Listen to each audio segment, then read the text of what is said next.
Bueno, pues en primer lugar, buenas tardes a todos y a todas. Es para mí y para mis compañeros que me acompañan hoy en esta nueva aventura, reinaugurar, después de más de 5 años y una pandemia de por medio, una actividad de tertulias científicas que se llamaba Coffeeversity y se sigue llamando Coffeeversity.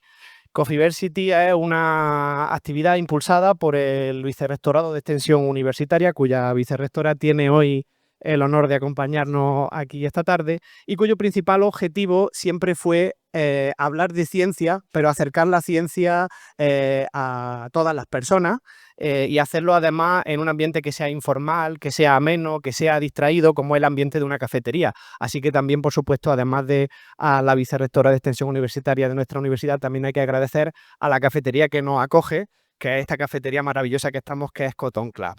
La tercera persona a la que tenemos que agradecer hoy aquí su presencia es el profesor que hace todo esto posible, que es el profesor Jonathan Ruiz, que además pues esta tarde nos va a servir una barra libre de mitos y realidades sobre el ayuno intermitente. Hablar del profesor o presentar al profesor Jonathan Ruiz es algo tremendamente complicado porque tiene un vastísimo currículum, pero bueno, se puede decir de él así muy rápidamente que es catedrático de la Facultad de Ciencias del Deporte de nuestra universidad, que tiene un doble doctorado, uno por esta universidad de Fisiología del Ejercicio, pero también está doctorado por el Instituto Karolinska de Suecia y que actualmente dirige varias líneas de investigación, muchas de las cuales han llegado a ser punteras a nivel internacional. También dirige el Instituto Mixto Universitario del Deporte y la Salud, el IMUTS, que está allí en el Parque Tecnológico de la Salud, y el grupo de investigación que él también codirige ha alcanzado niveles máximos en el campo de la investigación a nivel mundial. Entre todos los reconocimientos que tiene, que son muchos, yo esta tarde quiero destacar dos solamente porque son los más recientes. Y es que hace menos de un mes el profesor Jonathan Ruiz ha sido galardonado con el premio de la Fundación, el premio Ciencia de la Salud de la Fundación Caja Rural Granada, precisamente por un trabajo sobre el ayuno intermitente en personas con obesidad y sobrepeso, y además un trabajo que han publicado en una de las mejores revistas que hay del área, la revista Nature Medicine. Y además también su grupo fue galardonado hace poco con el premio de la Fundación España Activa, precisamente por la divulgación de todo lo que es el ejercicio físico en distintas poblaciones. Así que sin más, yo me reitero en lo que he dicho antes, no quiero robaros ni un segundo más de tiempo, quiero dar las gracias de nuevo al Vicerrectorado de Extensión Universitaria de la Universidad de Granada, al personal de la cafetería que permite esto y las siguientes veces que lo hagamos, a partir de ahora esto será recurrente, que estemos aquí, hagamos esto posible, y por supuesto al profesor Jonathan Ruiz, que ya lo dejo hablando el tiempo que necesite. Muchísimas gracias. Muy bien. Muchísimas gracias por la presentación. Gracias a Coffeeversity, sobre todo por dar voz a la ciencia y por acercar la ciencia a ámbitos, bueno, a la sociedad, en ámbito relajado, en ámbitos donde tenemos tiempo para poder escuchar, para poder debatir, para poder discutir y para poder rebatir teoría y sobre todo ideas que surgen del conocimiento científico y que están sujetas a eso, a preguntas continuas.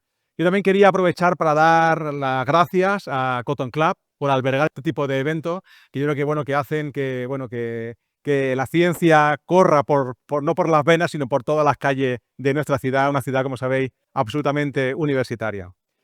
Yo hoy vengo a hablar de un tema que nos ocupa o que nos ha ocupado gran parte de nuestro tiempo en el grupo de investigación que tengo la suerte de poder dirigir desde primavera del 2019, cuando ya se oía en las calles, se oía en los periódicos, se oía en las páginas de internet esto del ayuno intermitente.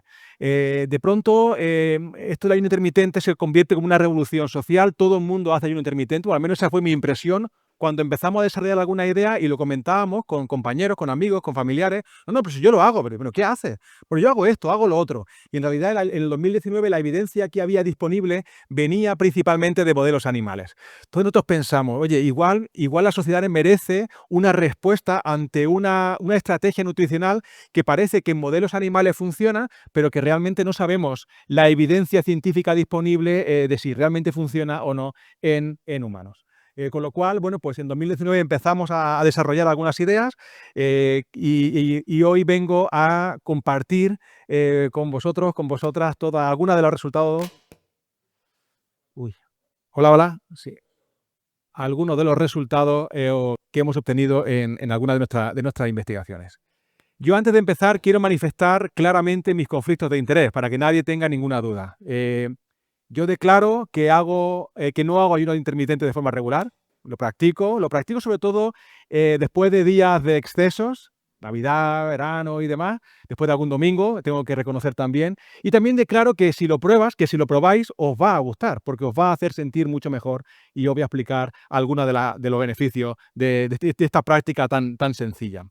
Pero antes de empezar en materia, a mí sí que me gustaría decir que, bueno, que me parece un poco contradictorio hablar de ayuno como opción cuando hay un gran sector, un gran porcentaje de la población que está muriendo de ayuno por imposición, ¿no? Yo creo que, bueno, pues me quería hacer un pequeño alegato en favor de que, bueno, que cada uno pueda hacer lo que considere para tratar de terminar con esta lacra. Una lacra que, fijaros que si nos vamos justamente al otro extremo de la balanza, y esto ahora deja de funcionar, al otro extremo de la balanza es justamente la muerte por sobrealimentación, la muerte por comer demasiado. Se estima que aproximadamente la obesidad, la ingesta excesiva de alimentos, causa alrededor de 4 millones de muertes anuales. Una obesidad que es una de las principales causantes del desarrollo de múltiples enfermedades. Enfermedades crónicas del siglo XXI, enfermedades como la salud mental, enfermedad cardiovascular, la diabetes mellitus, diabetes tipo 2, múltiples tipos de cáncer. La obesidad es uno de los principales causantes del desarrollo de múltiples tipos de cáncer, enfermedades musculoesqueléticas, el hígado graso, enfermedades respiratorias como la apnea obstructiva del sueño, una enfermedad que aparece en torno al 70 u 80% de los adultos, sobre todo hombres con sobrepeso o obesidad, también en mujeres en edad posmenopáusica, una enfermedad que requiere del uso de una máquina que inspira, o sea, que expira, que promulga aire, oxígeno de forma positiva para que las personas puedan dormir de forma placentera. Personas que tienen apneas, que hacen apneas de hasta 2 minutos durante el sueño. Apnea en torno a 30, 40 apneas durante 1 hora, 2 minutos en apnea. Imaginaros hacer la prueba. Todo esto viene provocado, entre otras cosas, también por este exceso de peso corporal.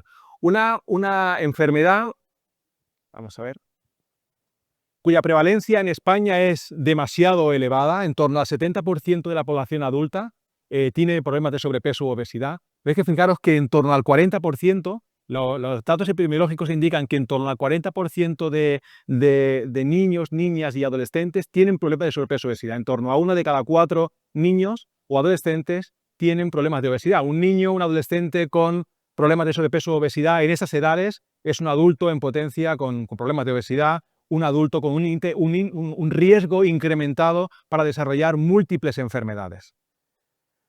Pero fijaros que el problema puede incluso venir antes de la infancia y la adolescencia. El problema puede incluso venir desde la etapa intrauterina. Aquí vemos una imagen que representa el peso corporal, el peso al nacer de un feto que ha estado expuesto a un ambiente intrauterino posiblemente muy poco favorable.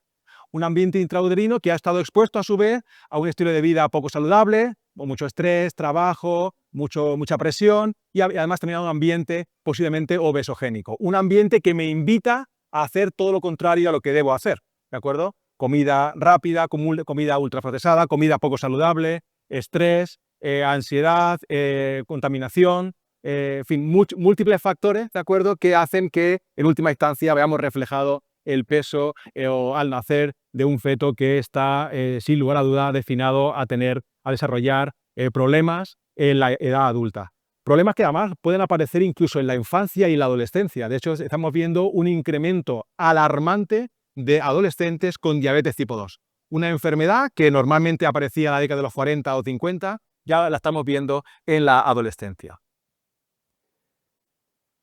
Pero dejando un poco de lado ese concepto pesocentrista, o sea, alejándonos un poco del foco del peso corporal, casi más importante que el peso es cómo se distribuye la grasa que tenemos en nuestro organismo. Aquí tenemos 4 fotos, 4 escáneres que vienen de una resonancia magnética funcional, donde somos capaces de identificar distintos tipos de grasa y dónde está localizada esa grasa.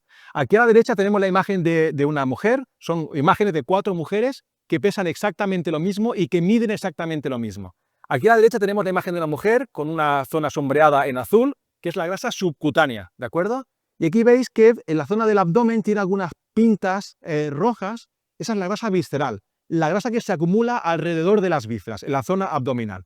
Bien, pues esta mujer tiene un bajo riesgo de desarrollar enfermedad cardiovascular, porque bueno, tiene más cantidad de grasa acumulada en la zona subcutánea y muy poca grasa acumulada en la zona visceral. Una grasa que se asocia a una disfunción de las células, a un mal funcionamiento de las células y a una alteración del metabolismo, ¿de acuerdo?, que provoca el desarrollo, desencadena el desarrollo de múltiples enfermedades cardiovasculares. Sin embargo, si nos vamos justamente al otro lado de la diapositiva, en esta figura, vemos como la zona azul, la zona de grasa subcutánea, es mucho más fina, y lo que sí adquiere mucho protagonismo es esta zona roja, que es justamente la grasa ectópica, grasa visceral, grasa en la zona, en el área visceral, ¿de acuerdo? Y esta grasa es la que decía anteriormente que se asocia a un mayor riesgo de desarrollar enfermedad cardiovascular, con lo cual no solo es el peso, cuánto peso, sino cómo se distribuye mi grasa. Y os preguntaré, ¿y esto por qué ocurre? ¿Cómo se desencadena todo esto? Yo os lo voy a explicar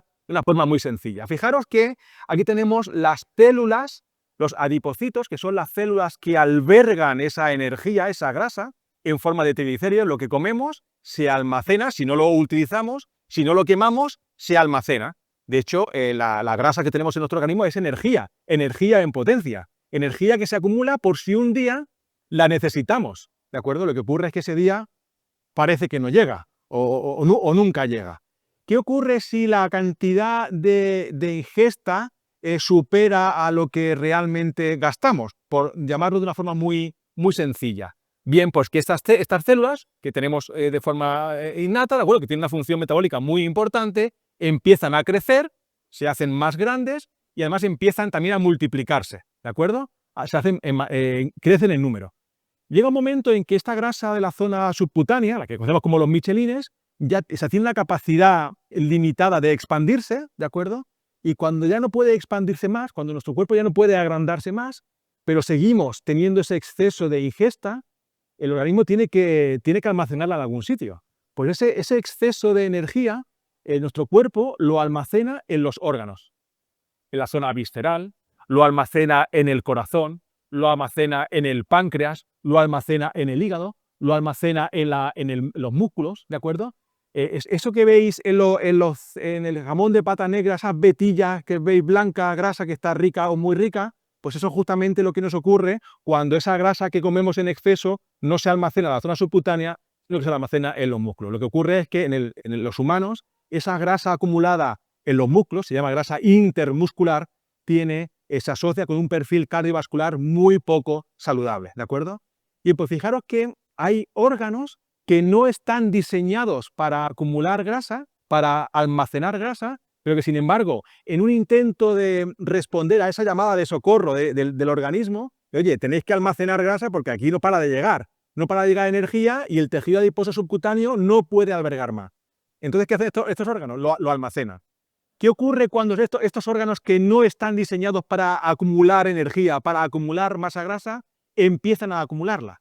¿Y qué ocurre cuando este tejido adiposo subcutáneo llega a su máximo? Lo que ocurre es que estas células, esos adipocitos, empiezan a no funcionar de forma adecuada y desencadenan tormentas, desencadenan una alteración metabólica, desencadenan un perfil inflamatorio, empiezan a mandar señales de socorro, y esto altera todo el metabolismo de nuestro organismo para ver si realmente podemos restaurar ese desequilibrio, ¿de acuerdo? Lo que ocurre es que ese desequilibrio no se suele restaurar o nunca llega a restaurarse.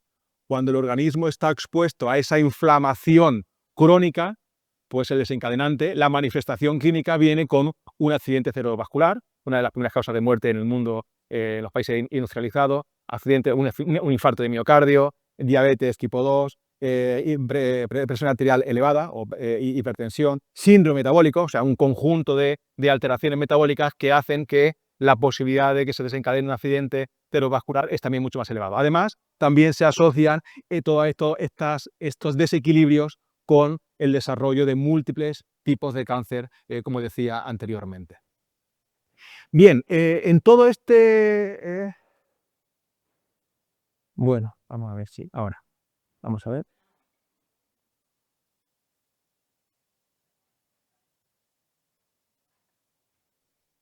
Bien.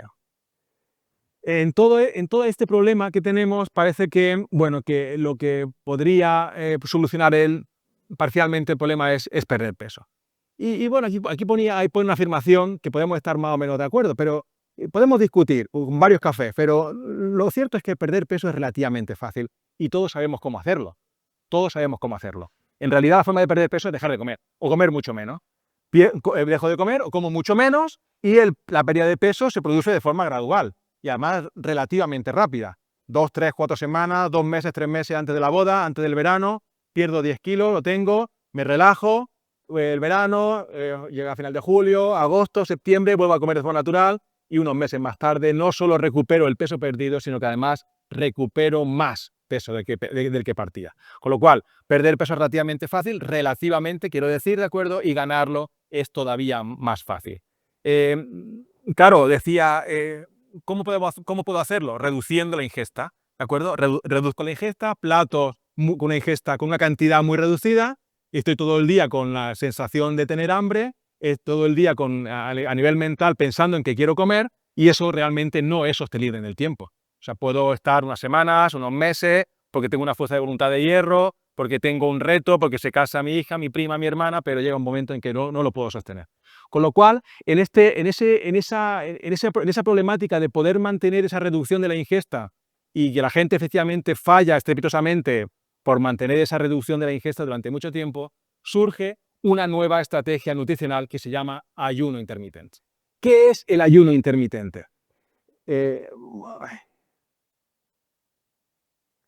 ayuno intermitente es justamente lo que hacemos todos los días, que es alternar periodos de ingesta, donde comemos, con periodos de ayuno, donde no comemos.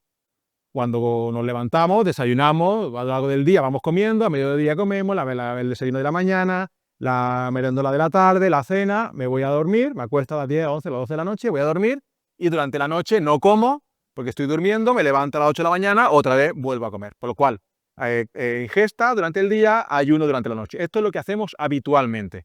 Sin embargo, claro, el ayuno intermitente va un poco más allá y va de prolongar esos periodos de ayuno, ¿de acuerdo? Y reducir esos periodos de ingesta.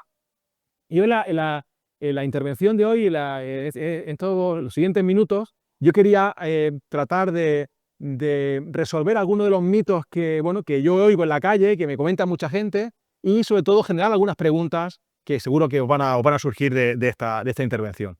Primero, ¿qué es ayuno intermitente? Que ya lo he definido. ¿Qué tipo de ayuno intermitente hay? Hay muchos tipos de ayuno intermitente.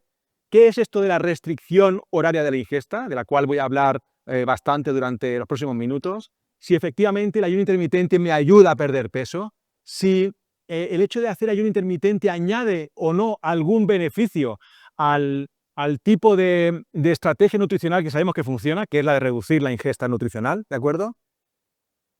Hay mucha gente que me pregunta, ¿qué hago? ¿Me salto la cena o me salto el desayuno? Yo sé que si retiro algo de mi día, voy a comer menos y voy a perder peso. ¿Qué hago? Bueno, pues vamos a verlo, ¿no? Pero ¿realmente mejora la salud cardiovascular el ayuno intermitente? Vamos a ver qué evidencia científica hay, sobre todo de estudios en humanos, que den soporte o que traten de responder a esta pregunta. Claro, ahora estamos también en otra disyuntiva. Sabemos que fisiológicamente y también históricamente, la prehistoria nos ha enseñado que el hombre y la mujer son totalmente distintos. Fisiológicamente también somos totalmente distintos. No totalmente, sino somos muy distintos.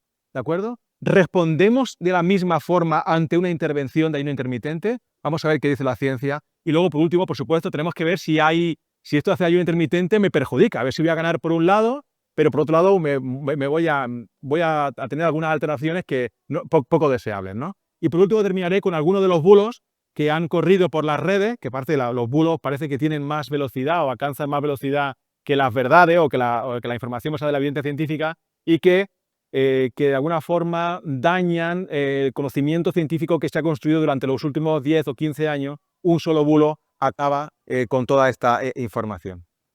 Bien, fijaros que esto de ayuno intermitente es algo que ha suscitado mucho interés, sobre todo en los últimos años.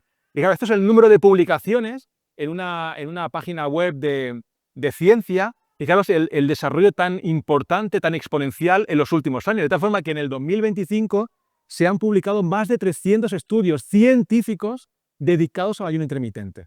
Así que imaginar la cantidad de noticias que estos estudios científicos han generado, algunas noticias basadas en la evidencia y otras, bueno, pues con una base científica relativa, un poco cuestionable, ¿de acuerdo? Y que ha llevado a que el ayuno intermitente sea una de las estrategias nutricionales más buscadas en Internet.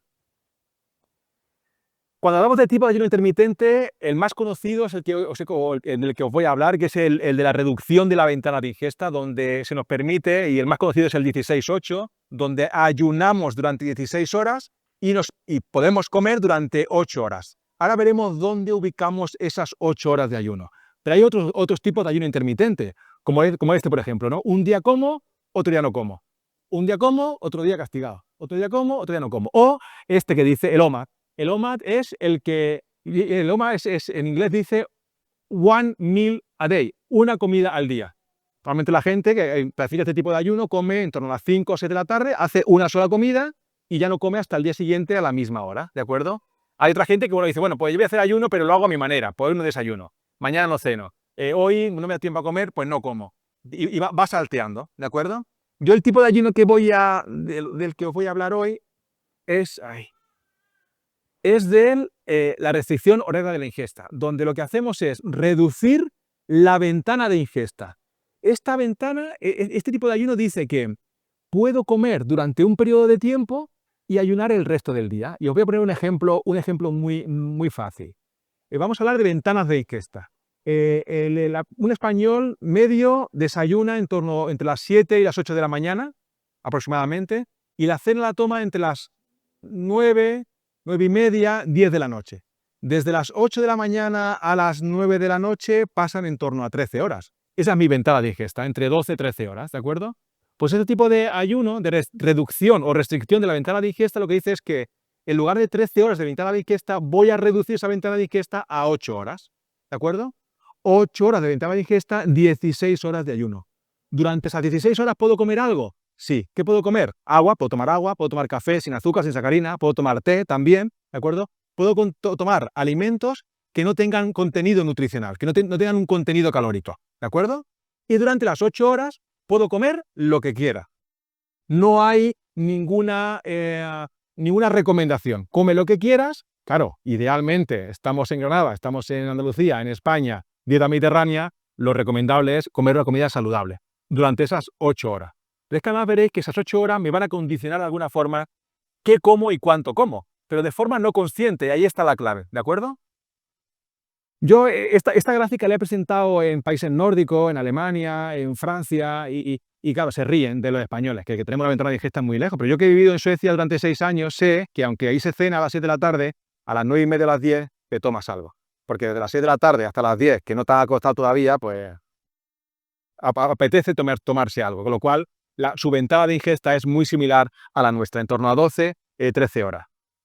Bien, vamos a responder a la primera pregunta. ¿El ayuno intermitente realmente ayuda a perder peso? Bien, pues para responder de forma rápida a esta pregunta hay un estudio científico que lo que ha hecho ha sido recopilar información de muchos estudios y llega a una conclusión. Dice que el ayuno intermitente induce o me ayuda a perder peso, pero de una forma moderada, entre el 3 y el 5%. Voy a hacer un inciso. Cuando hablo de ayuno intermitente, siempre me voy a referir a la restricción horaria de la ingesta. Ese va a ser el modelo de ayuno intermitente del que yo voy a hablar hoy, ¿de acuerdo? Pero le llamo ayuno intermitente para que sea mucho más fácil de entender y también a mí de pronunciar. Este tipo de ayuno intermitente induce una pérdida de peso moderada cuando lo realizo durante al menos 12 semanas.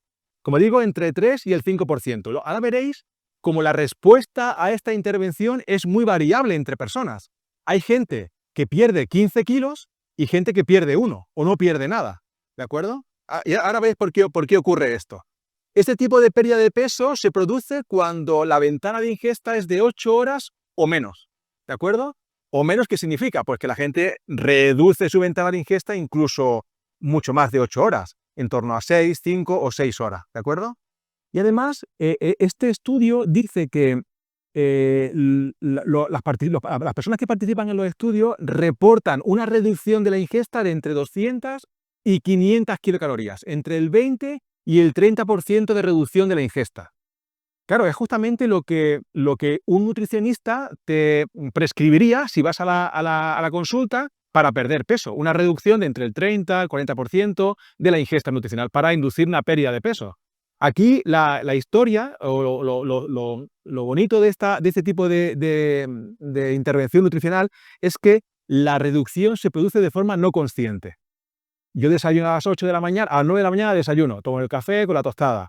A las 12 me tomo otra cosita. A las 4 tomo la comida, y termino 4 y media, 5 menos cuarto, es mi última ingesta. Si empiezo a las 9, 9 y 8, ¿de acuerdo? Son 16, 17, son las 5 de la tarde.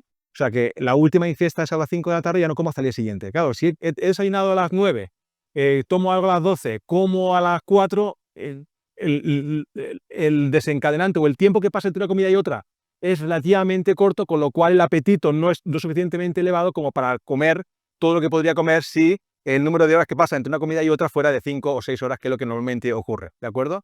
Con lo cual comemos menos y esa reducción de la ingesta induce lo que vemos en la báscula, que es la pérdida de peso. Bien, pero ¿qué ocurre cuando comparo? ¿Qué dicen los estudios que han comparado este tipo de programa nutricional, ayuno intermitente, versus un programa tradicional? Reducción de la ventana de ingesta. Fijaros, aquí participaron 90 personas, en torno al 80% eran mujeres, y tenían 3 grupos. Un grupo que seguía con sus recomendaciones habituales, que comía cuando quería, un grupo donde había una reducción de la ingesta, y otro grupo que hacía ayuno intermitente, ¿de acuerdo? Bien, pues fijaros, aquí tenemos la gráfica, aquí tenemos pérdida de peso y aquí tenemos meses. Fijaros que esta línea gris corresponde al grupo que no hace ningún tipo de intervención. Su peso corporal a los 6 meses está más o menos equilibrado y a los 12, pues bueno, hay gente que gana un poquito de peso.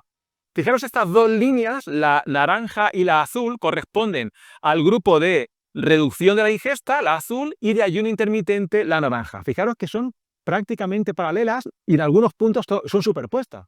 ¿Esto qué quiere decir? Que las personas que participaban en cada una de las intervenciones pierden exactamente el mismo peso a los 12 meses.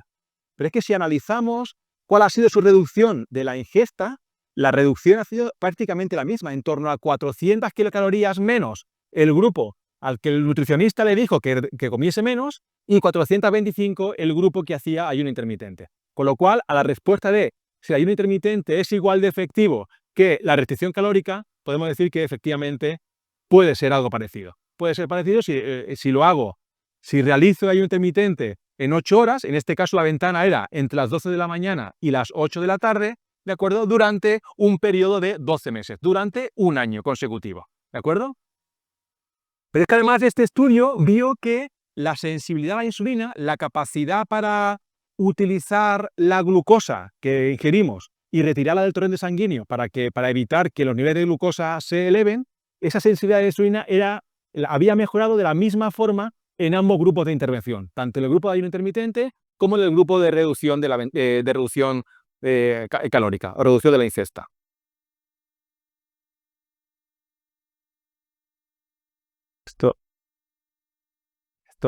Vamos a ver. Ahora. Bien, ahora la siguiente pregunta sería, bueno, Jonathan, tú nos has dicho que hacer ayuno intermitente y reducir la ingesta calórica es igual, pero oye, yo quiero aprovecharme de los beneficios de las dos intervenciones. Voy a hacer ayuno intermitente, pero además de forma consciente voy a reducir mi ingesta calórica. ¿Eso realmente tiene algún beneficio con respecto a solo hacer ayuno intermitente? Bien, pues esto mismo fue lo que hizo un estudio que se publicó en la mejor revista del mundo de medicina, se llama New England Journal of Medicine, la mejor revista del mundo de medicina, y vio que cuando comparaban ambos tipos de intervenciones, fijaron las dos líneas, durante 12 meses, la pérdida de peso era exactamente la misma, concluyendo que el ayuno intermitente sumado a la restricción calórica no ayuda a perder más peso comparado solo con restricción calórica. Con lo cual, la respuesta ya la sabéis. Oye, pues si con el ayuno intermitente es suficiente, ¿para qué imponer una restricción calórica adicional cuando ya estoy de forma no consciente reduciendo mi ingesta calórica? Pero es que además, fijaros, aquí tenemos, esta gráfica viene del estudio anterior, cada una de estas barritas corresponde a cada una de las personas que participaban en el estudio. Y aquí tenemos en el eje de ahí el cambio de peso en porcentaje, ¿de acuerdo? Fijaros que cada barrita, pero estos son kilos, cada barrita supone una persona. Esta persona ha perdido en torno a 34 kilos, después de 12 meses de realización de ayuno intermitente. Hay personas que pierden 35 kilos y personas que no solo no pierden haciendo el mismo tipo de intervención, sino que ganan. De tal forma que la respuesta individual a un tratamiento difiere muchísimo. Ahí dice el título, dice, lo mismo no funciona para todo el mundo, o sea, lo mismo no funciona para todo el mundo de la misma manera. Seguro que habéis oído hablar de la medicina de precisión. La medicina de precisión se basa principalmente en este principio, en darle a cada persona la dosis de fármaco, de medicamento, de estilo de vida que realmente necesita en función de sus características fisiológicas. Es posible que yo me esté tomando un Spidifen de 600 miligramos para el dolor de cabeza cuando igual necesito 1 gramo o necesito 300, porque tengo una enzima que hace que la capacidad para metabolizar el fármaco sea mucho más rápida que la de mi mujer, que es muy lenta y necesita pues 2 sobres. Eso no lo sabemos todavía. Llegaremos al punto de que efectivamente daremos a cada persona la dosis de lo que realmente necesita. Porque fijaros que había gente que perdía, el 60% de participantes perdía el 5% o más del peso corporal, y fijaros que el porcentaje de personas que pierden el 10% o el 15% del peso corporal disminuye drásticamente. Y habiendo diferencias entre los dos tipos de intervención. De nuevo, para tratar de daros la idea de que lo mismo no funciona para todo el mundo y no sabemos muy bien por qué. Y estamos tratando de entender por qué unas personas responden de una forma y otras personas responden de otra. Bien. Eso está muy bien, pero ¿qué hago? Dime qué hago. ¿Me quedo sin cenar? ¿Me quedo sin desayunar? O como este hombre decía, son las 5 de la tarde y todavía no he comido. Pues si son las 5 de la tarde y todavía no has comido, se te ha pasado el tren, se te ha pasado el arroz, como dicen en mi pueblo, espérate ya a comer al día siguiente. Bien, justamente esa pregunta fue la que nos hicimos en nuestro grupo de investigación. Empezamos a oír hablar de esto del ayuno intermitente y dijimos, bueno, bien, ya tenemos claro que tenemos que reducir la ventana de ingesta a 8 horas. Acordaros, 16 ayuno, 8 ingesta. La siguiente pregunta es, ¿cuándo? ¿Cómo? ¿Cuándo ubico dentro de las 24 horas que tiene el día esas 8 horas? Nos reunimos con un grupo de participantes, de pacientes, de potenciales participantes del estudio y les preguntamos. Había un grupo que decía, mira, a mí no me toques la cena, porque es que la cena para mí es sagrada. Yo puedo hacer ayuno intermitente, puedo no desayunar, pero la cena no me la toques. Bueno, pues bien. Entonces vamos a poner a un grupo que empieza a comer, que puede empezar a comer a partir de las 1 de la tarde y la última ingesta a las 9 de la noche. Bien, ese es el ayuno tardío. O ingesta tardía. Empieza a comer a las 1, termina a las 9 de la noche y no como nada hasta el día siguiente a las 1 de la tarde. Había otra gente que decía, mira, a mí yo la cena la puedo obviar, pero es que el desayuno, yo es que me levanto y mira, estoy pensando en mi café, en mi tostada, porque es lo que me da energía para empezar el día. Magnífico. Otro grupo que le llamamos ayuno temprano, donde la gente desayunaba de media a las 9 de la mañana y la última ingesta era a las 5 de la tarde. Temprano, de 9 a 5, tardío, de 1 a 9 de la noche. Y había otro grupo que decía, Jonathan, mira, ¿por qué no nos dejáis que elijamos nuestra ventana? No me impongas nada, déjame que yo elija. Entonces hicimos un trato, dijimos, bien, vais a elegir vuestra ventana, pero la que decidáis hoy va a ser la que vais a mantener durante 3 meses. 3 meses de intervención. Y de media, casi todo el mundo eligió empezar la primera comida a las 12 de la mañana y la última ingesta a las 8 de la tarde. De tal forma que retraso un poco el desayuno, me aguanto un poco hasta las 12 de la mañana y adelanto un poco la cena a las 8 de la tarde. De tal forma que la gente normalmente se iba a dormir a las 10:30, 11, 12 de la noche, entre las 8 de la tarde y las 11, 12 pasaban 3-4 horas, que era un tiempo suficiente para metabolizar, para digerir lo que habíamos comido y tener una noche relativamente placentera. Bien, teníamos 3 grupos de intervención y además teníamos un grupo de personas a las que le dábamos carta libre. Siga usted haciendo lo que venía haciendo antes de empezar el estudio, que cuando termine el estudio y sepamos qué patrón es el más efectivo, lo haremos con usted. Es lo que se conoce como lista de espera o grupo control. En realidad no era un grupo control, era un grupo que recibía los cuidados habituales. ¿Y qué es esto de los cuidados habituales? Esto es que cada 2 semanas venían al centro de investigación y le dábamos una charla nutricional. Le enseñábamos a leer el etiquetado de los alimentos, le enseñábamos a cocinar desayunos y cenas saludables, le enseñábamos algunos mitos, porque la gente tiene mitos que todo el mundo pensamos que sabemos de nutrición hasta que viene un nutricionista y nos dice que esto que creíamos que era muy saludable, pues realmente no lo es. Y hacíamos un programa de educación nutricional basado en la dieta mediterránea. Esto lo recibían tanto las personas que participaban en el grupo control como el grupo de personas que participaban en cada una de las intervenciones. ¿Se entiende? ¿Sí? Bien. Pues fijaros, os voy a explicar cómo se hace un estudio de investigación.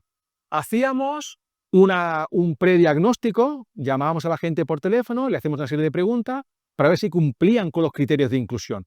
Personas con sobrepeso o obesidad, con un riesgo elevado de desarrollar enfermedad cardiovascular, entre 25 y 65 años, ¿de acuerdo? Que no estén participando en ningún programa de pérdida de peso, ¿bien? Y luego durante 2 semanas le hacíamos un seguimiento muy cercano donde monitorizábamos casi todo lo que hacían, porque le poníamos una pulsera de actividad, ¿de acuerdo? Y también monitorizábamos sus niveles de glucosa, de azúcar en sangre. Le poníamos un monitor, como el que llevan los diabéticos tipo 1, también algunos tipo 2, un monitor aquí en el hombro, que mide cada cierto tiempo los niveles de glucosa. Y toda esa información, hoy con las nuevas tecnologías que tenemos, van a una nube y nosotros desde nuestro laboratorio podíamos hacer el seguimiento. De tal forma que durante esas 2 semanas podíamos confirmar que efectivamente la ventana de ingesta de estos participantes era de al menos 12 horas, porque la glucosa es el mejor chivato. Si yo como algo, inmediatamente la glucosa sube, ¿de acuerdo? Y el monitor lo canta, y yo lo veo. Y se me dice, no, yo es que como mi ventana de ingesta es de 14 horas, yo veo que ha reducido la ventana de ingesta, le digo, no, es que fíjate la curva, ¿no? Bien, durante esas 2 semanas comprobamos que efectivamente cumplían con los criterios de inclusión y a continuación, después de hacer una serie de evaluaciones, entre ellas hacíamos una resonancia magnética en el Hospital Clínico Universitario San Cecilio, ¿de acuerdo? Para evaluar la grasa en la zona abdominal y en la pierna y los dividíamos en 4 grupos, por sorteo. Unas personas fueron al grupo de cuidados habituales, otras personas fueron al grupo de ayuno temprano, tardío o autoseleccionado. 3 meses de intervención y a los 3 meses volvíamos a evaluar todo lo que habíamos evaluado al principio para ver la efectividad de la intervención.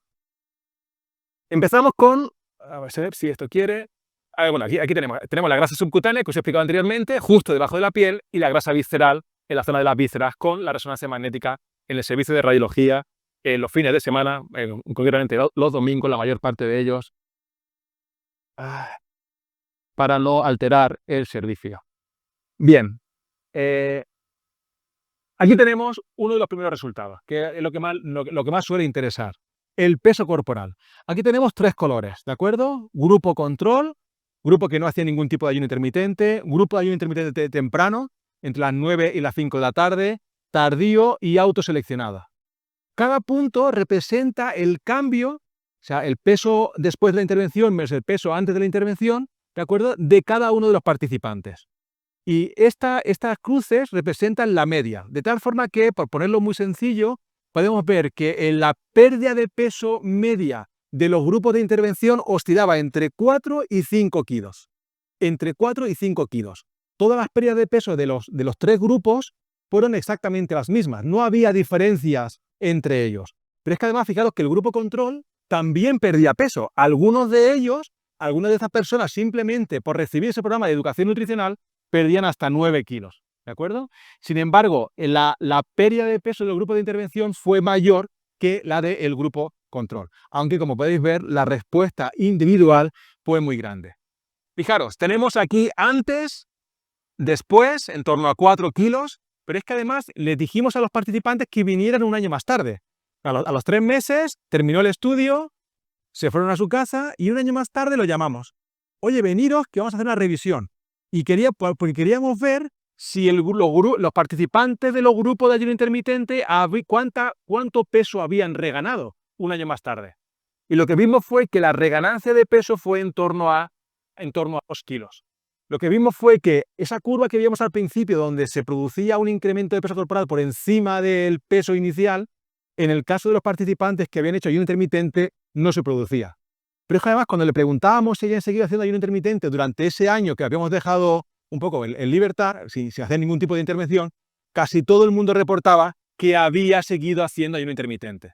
¿Por qué? Le preguntamos. Porque me hace sentir mejor, porque me ayuda a controlar, porque me ayuda a compensar algunos días que me he excedido de forma consciente en mi alimentación. Y me ayuda a regular, me ayuda a dormir mejor. Eso es lo que reportaban los participantes. De hecho, estamos analizando cualitativamente todo lo que decían los participantes porque ofrecen información casi tan valiosa como estos datos científicos. Pero claro, aquí vemos el peso, justamente lo que yo veo en la balanza. Pero cuando hablamos de peso corporal, hay otros factores detrás que podrían indicarnos qué es lo que realmente se está perdiendo. ¿Se está perdiendo grasa? ¿Se está perdiendo músculo? Vamos a ver, fijaros, aquí tenemos el cambio de grasa corporal. Al inicio, niveles al inicio, a las 12 semanas y al año. A las 12 semanas se perdía en torno a 2,5 kilos. En torno al 62% del peso perdido correspondía a grasa, ¿de acuerdo? Y un año más tarde recuperaban algo, pero no lo recuperaban todo, lo cual es una magnífica noticia. Sin embargo, tenemos una mala noticia. La mala noticia... A ver. Ay.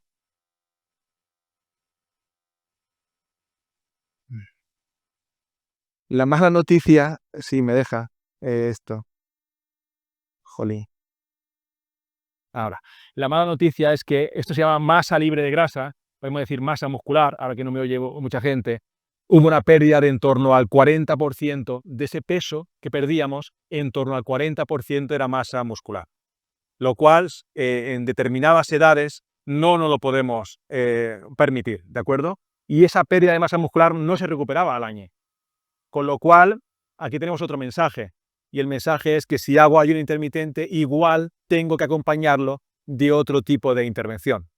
Esa que todos y todas estáis pensando. El ejercicio, del que os hablaré en otra ocasión. Vuelvo a la gráfica. Fijaros la variabilidad que había cuando la ponemos en una gráfica tal como así. Cada barra corresponde a un individuo, a una persona. Esta persona pierde casi 15 kilos, esta persona no pierde nada. Misma intervención, bien hecha, monitorizada, porque además tenían una aplicación donde decían cuándo comían la primera vez y cuándo comían la última vez.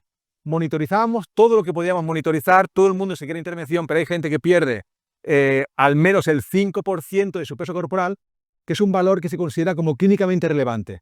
Es decir, que si yo pierdo al menos el 5% de mi peso corporal, casi con seguridad voy a mejorar muchos parámetros de la salud que si el porcentaje de pérdida de peso corporal es menor, es en torno al 1 o al 2%. ¿De acuerdo? Se considera como algo clínicamente relevante. Y fijaros si era clínicamente relevante que cuando evaluamos la grasa visceral, veíamos que en aquellas personas que perdían el 5% del peso corporal, la reducción de la grasa visceral era muy inferior con respecto a aquellas personas que no eran capaces de perder al menos el 5% del peso corporal.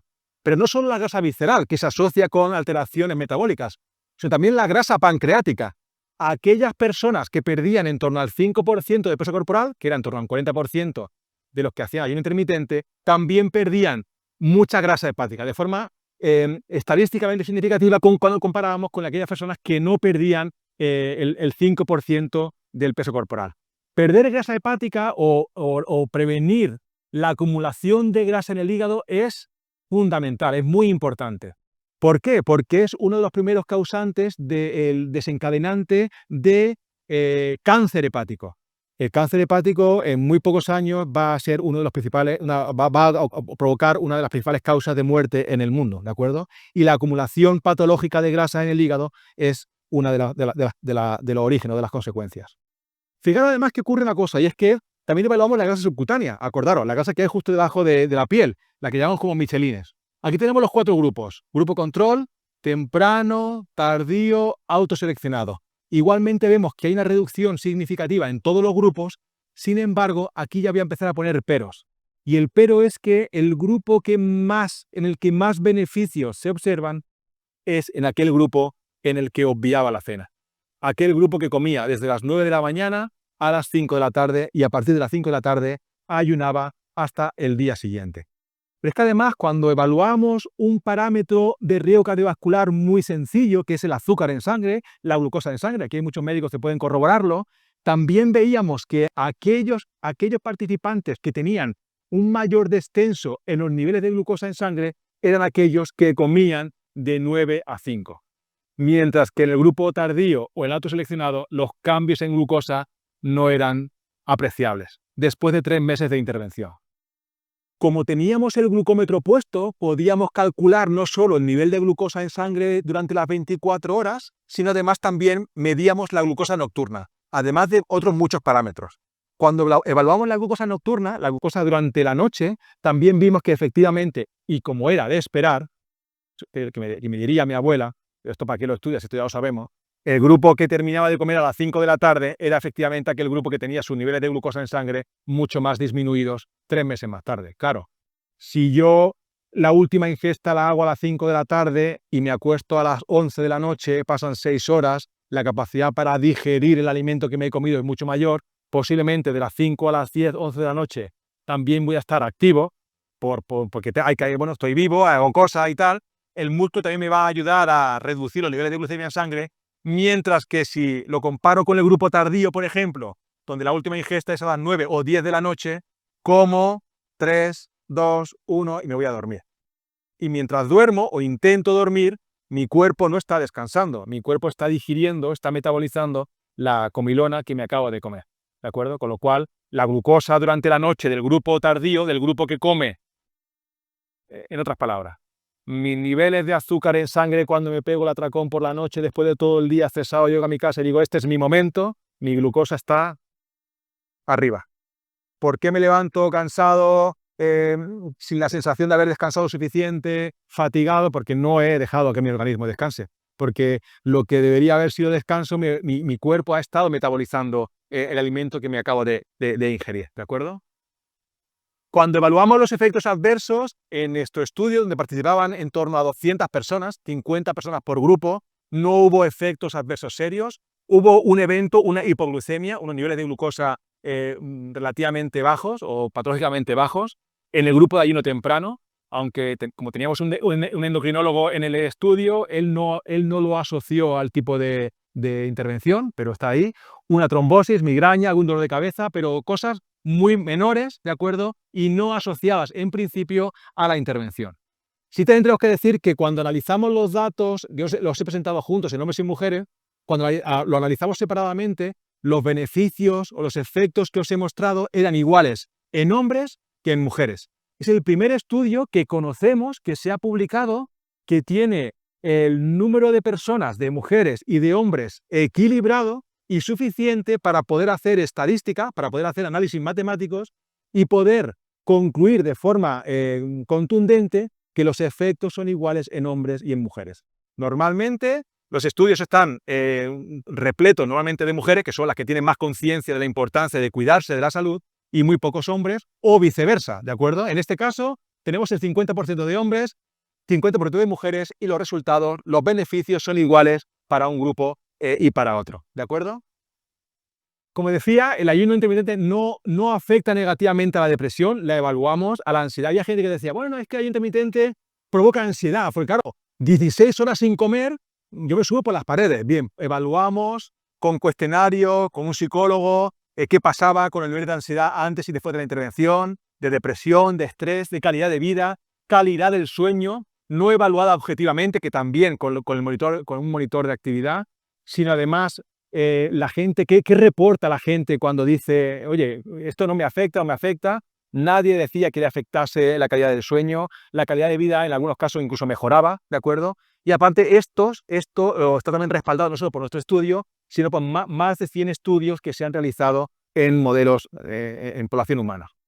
Ahora bien, estos resultados, este estudio se hizo en personas adultas con sobrepeso, obesidad, con riesgo de desarrollar enfermedad cardiovascular. Sin embargo, esto no se aplica a todas las poblaciones. No sabemos todavía si es efectivo en personas con diabetes tipo 1 o tipo 2, en personas con síndrome metabólico, en mujeres embarazadas. Hay algunos estudios piloto preliminares que dicen que es seguro hacerlo en mujeres embarazadas, pero hace falta más evidencia para efectivamente recomendarlo en personas adolescentes, personas mayores y todo también en personas con cáncer. La evidencia científica no es suficiente para recomendar esta estrategia nutricional en ese tipo de poblaciones, de tal forma que hay que tener mucha cautela, ¿de acuerdo? Antes de recomendarlo en estas poblaciones.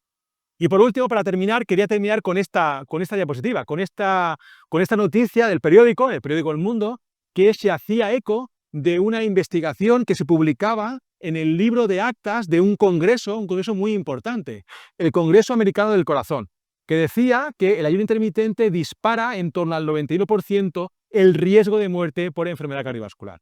Un estudio que no estaba revisado por investigadores, un estudio con una metodología muy poco rigurosa, un estudio hecho con una población muy concreta, muy determinada, sin control científico y con unos resultados alarmantes, pero para nada basados en la evidencia científica. Cuando esto se publicó, mi teléfono empezó a llenarse de WhatsApp, esto qué es, qué tal, sobre todo muchos participantes, que de pronto, claro, oye, yo estoy haciendo esto 3 meses, esto me pone a mí en riesgo. No te pone en riesgo. De hecho, hubo un consorcio mundial de más de 30 investigadores que escribieron una carta científica a una revista científica argumentando por qué este estudio y esta noticia era absolutamente falsa y no basada en conocimiento científico, en la evidencia científica. Para llevarnos a casa, una tarde como hoy, una tarde que apetece tomarse un café y hablar de ciencia también, el ayuno intermitente, en la reducción de la ventana de ingesta, ayuda a perder peso de una forma sencilla, por eso tiene tanto éxito, ¿de acuerdo? También mejora la salud cardiovascular, sobre todo la regulación de la glucemia. No hay que contar calorías. Aquí la gente, esto no lo he dicho, en nuestro estudio, cuando evaluamos la calidad de la dieta, las personas decían comer mejor. No solo por el programa de educación nutricional, sino porque les apetecía comer más saludable. Porque como comían en un periodo de tiempo relativamente corto, lo que le apetecía comer a la gente era comida mucho más saludable, ¿de acuerdo? Es sencilla de hacer y además también es sencilla de prescribir para el médico o para el nutricionista, ¿de acuerdo? No requiere de recetas complejas, ni de productos caros, ni raros, que muchas veces vemos recetas espectaculares, pero digo, ¿dónde compro yo esto?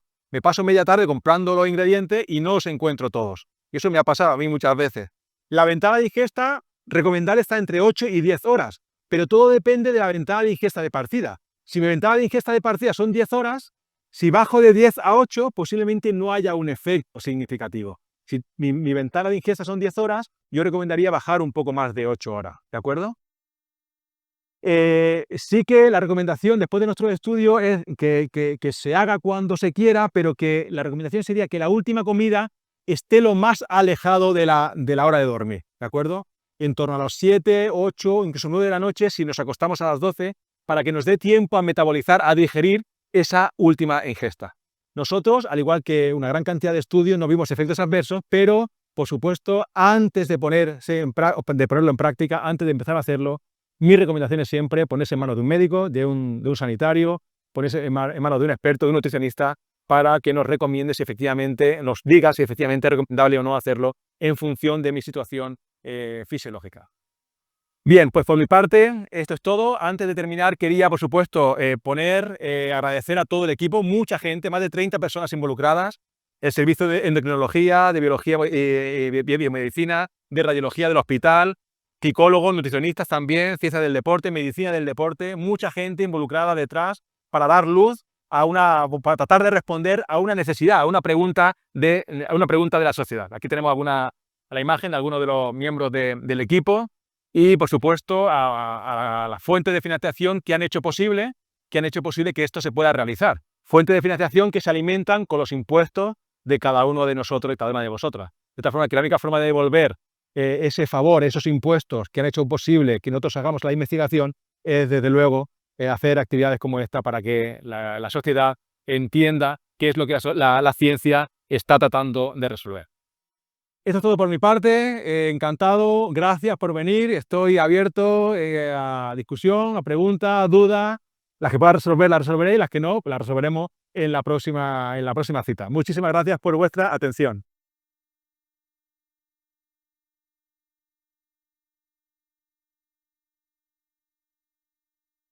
Bien, la primera pregunta, ¿usamos el Sí, micro? venga, abrimos el turno de preguntas, por favor, conforme queremos preguntar, si podéis levantamos la mano, ¿vale? Para pasar el micro, ¿vale? Y os lo pegáis.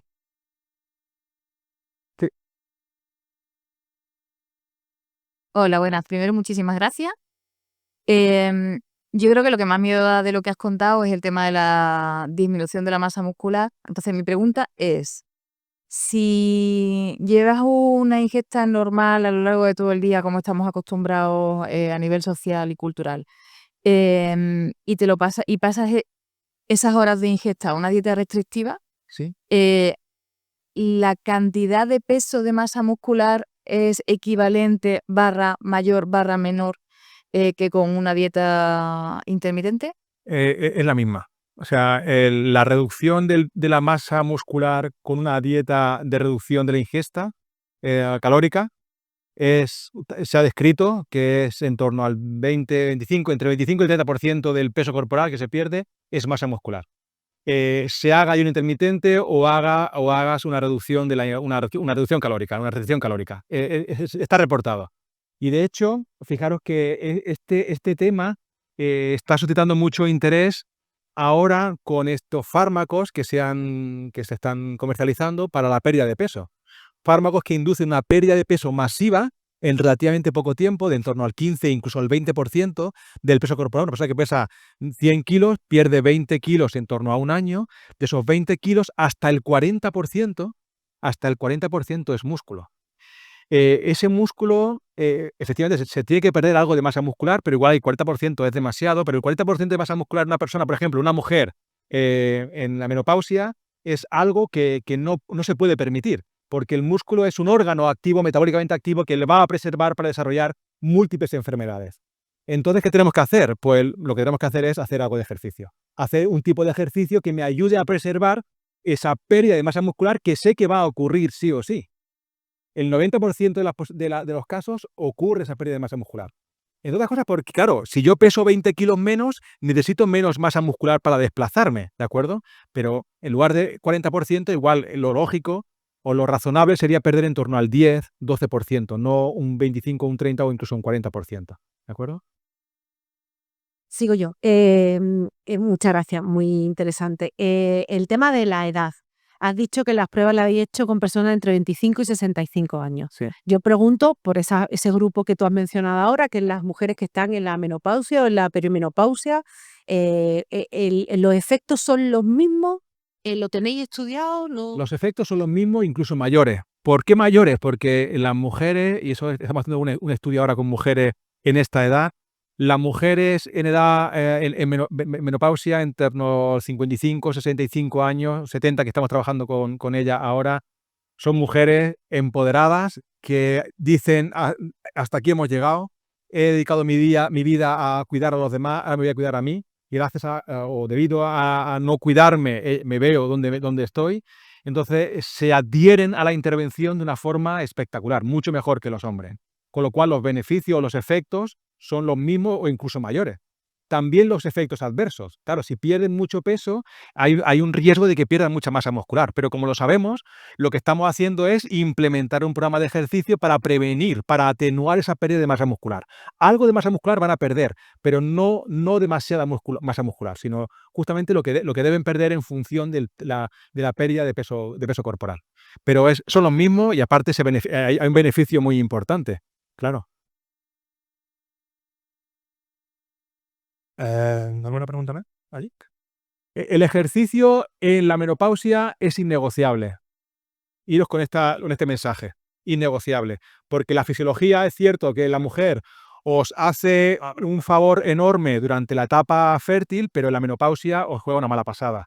Ese desequilibrio hormonal se puede compensar parcialmente con el ejercicio que ayuda a liberar una serie de hormonas que hace que se atenúe ese efecto negativo de no tener, por ejemplo, estrógeno o testosterona. Hola, buenas tardes. Interesantísimo. A lo mejor me planteo algún día hacer ayuno. Una pregunta. Hemos hablado de ayuno y hemos hecho 2 comidas. ¿En algún caso se ha planteado hacer las 3 comidas, aumentando a lo mejor 1 hora más el periodo en el que podemos comer? Es decir, desayuno, almuerzo y cena o merienda. Sí, aquí, fijaros que para poner las cosas muy sencillas, nunca dijimos o no se recomienda, no hay una recomendación concreta en el número de comidas que puedes hacer en esas 8 horas. De hecho, la consigna es come lo que quieras y cuanto quieras. Lo que sí que ocurre es que la frecuencia de ingesta, la gente come menos veces y la gente come mejor. Y la gente come menos en cantidad, porque no me apetece comer otra vez. A pesar de que sepa que es la última ingesta que voy a hacer hasta el próximo día a las 9 de la mañana. De hecho, algunas pacientes decían, es que yo no comía. De hecho, le teníamos que llamar la atención, recordarle a los participantes que tenían que comer en 8 horas, que no redujeran la ventana de ingesta. Porque la gente tendía a reducirla. Os preguntaréis, ¿cuál fue la adherencia? ¿La gente seguía el programa de intervención? Pues fijaros que la gente, nosotros cuando estábamos planificando el estudio, pensábamos, bueno, le podríamos decir a la gente, jolín, que un día, pues que no lo hiciera. Pues un domingo, el martes que es el cumpleaños, el sábado que salgo de caña, pues vamos a decirle que... Pero después de muchas discusiones dijimos, no, vamos a decirle que hay que hacerlo los 7 días a la semana. Pero claro, nosotros no somos animales de experimentación que los tenemos en una jaula y le ponemos la comida y se la quitamos cuando queremos. La gente vive, y que también eso es la idea del estudio, ¿no? Vive en condiciones de libertad absoluta y pueden hacer lo que quieran. Aunque nosotros monitorizamos casi todo, tú puedes decidir libremente hacer lo que consideres. Bueno, pues la adherencia fue del 80%, es decir, de 7 días a la semana lo hacían 6. Con lo cual ese día de fiesta era algo recomendable. De hecho, hay escuelas, hay centros de investigación que recomiendan que efectivamente se rompa el ayuno intermitente con un día a la semana. Precisamente para romper ese periodo de que el organismo se habitúa a un patrón. Lo rompo haciendo una ingesta más prolongada, ¿de acuerdo? Y luego el lunes o el martes o el día siguiente vuelvo otra vez a mi rutina, ¿de acuerdo? Pero no le decíamos que comieran menos, sino que la gente come menos veces, come mejor y come menos también, de forma no consciente. Y de forma no consciente, al fin, la gente se siente mejor. La gente reportaba, por ejemplo, que se sentía menos inflada, que dormía mucho mejor, que descansaba mucho mejor, que se levantaba con más energía, que su sensación de cansancio continuo y tal había desaparecido. Incluso gente que no había perdido nada de peso corporal. Como os decía, estamos analizando todas esas entrevistas que hacíamos. Estamos haciendo un análisis cualitativo de lo que la gente expresa, no solo lo que dicen los datos objetivos, y desde luego es que son realmente relevantes. Son muy interesantes. Bueno, me ha parecido súper interesante la charla y yo misma he aplicado el ayuno intermitente en alguna ocasión, pero temprano, así que voy a tener que cambiar. Y yo tenía 2 preguntas. Por un lado, si sabéis o habéis hecho estudios a largo plazo para saber hasta cuándo es efectivo este tipo, ¿no?, de intervención. Sí, entiendo que el cuerpo se estabilizará en determinado momento, no sé cuánto tiempo es eficaz.